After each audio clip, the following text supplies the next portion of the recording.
So ito na yung calamaris natin mga guys. Ayan.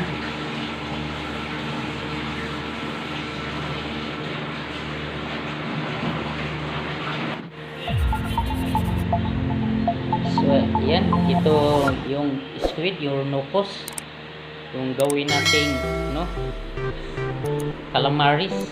Ayan.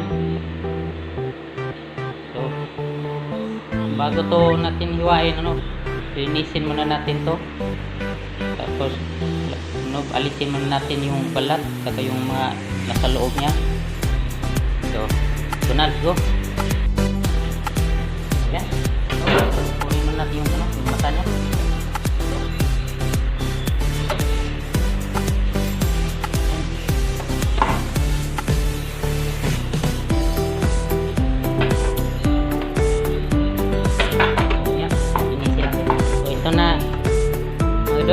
Ito na yung squid natin. Malinis to, wala nang yung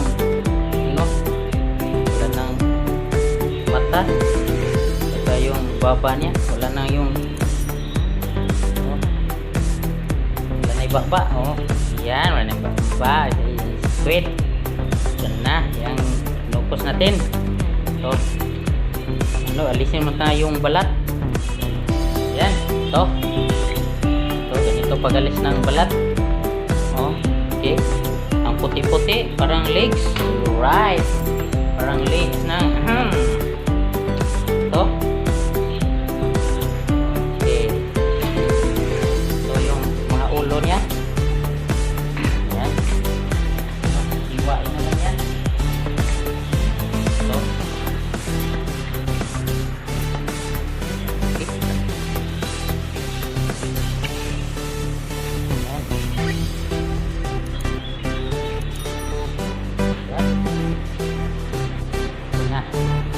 So, naalis na natin yung balat.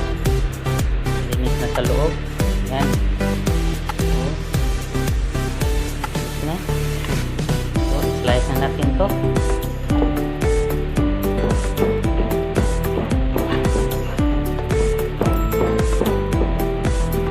Yan.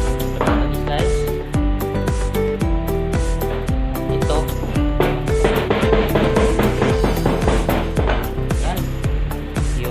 Pakpak niya, pakpak. Ayan.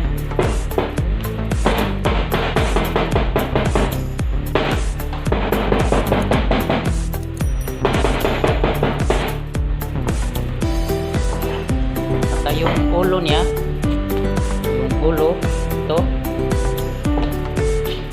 Yung apat. Ayan. Ito. Yung ulo niya. Ganito paghiwa.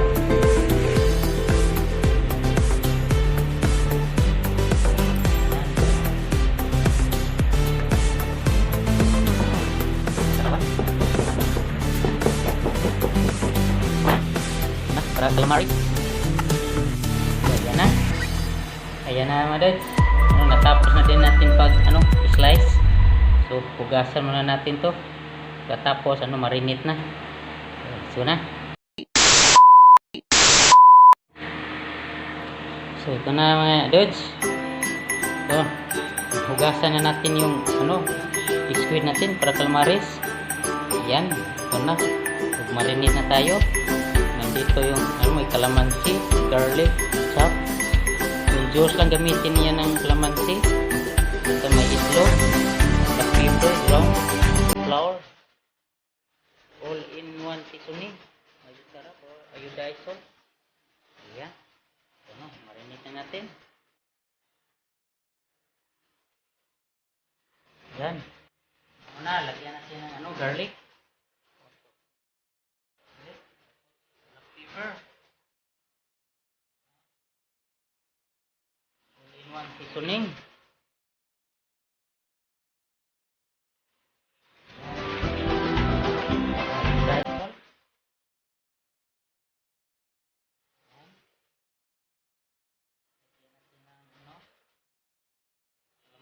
Juice.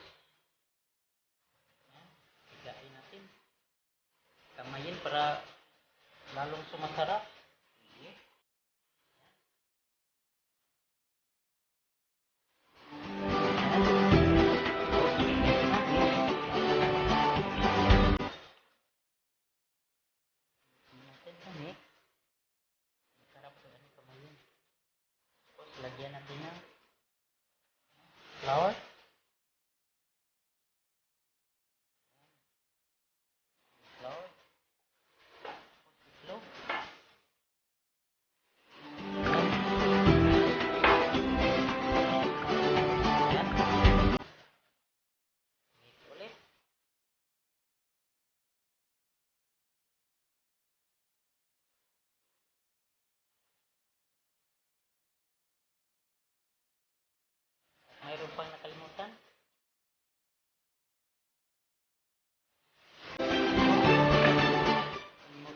iron para paamoy at magkulay dilaw yung calamares natin.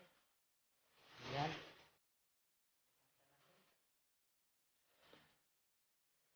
Ayan, layo.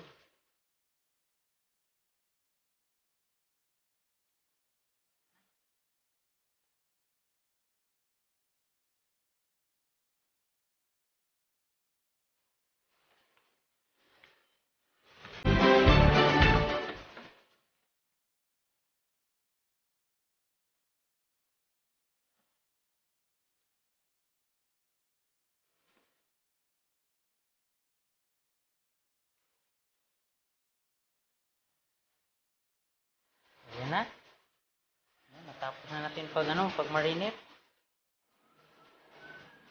So, ito na guys, yung sweet natin, gawin calamares. Kailangan ito na i-coated sa harina o sa flour bago natin i-fry. Ayan.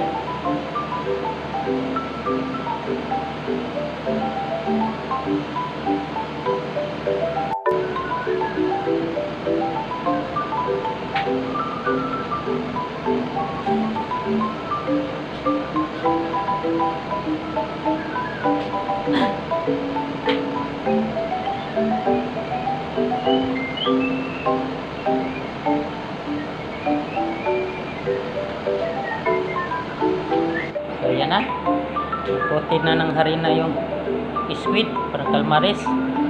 So prito na natin to.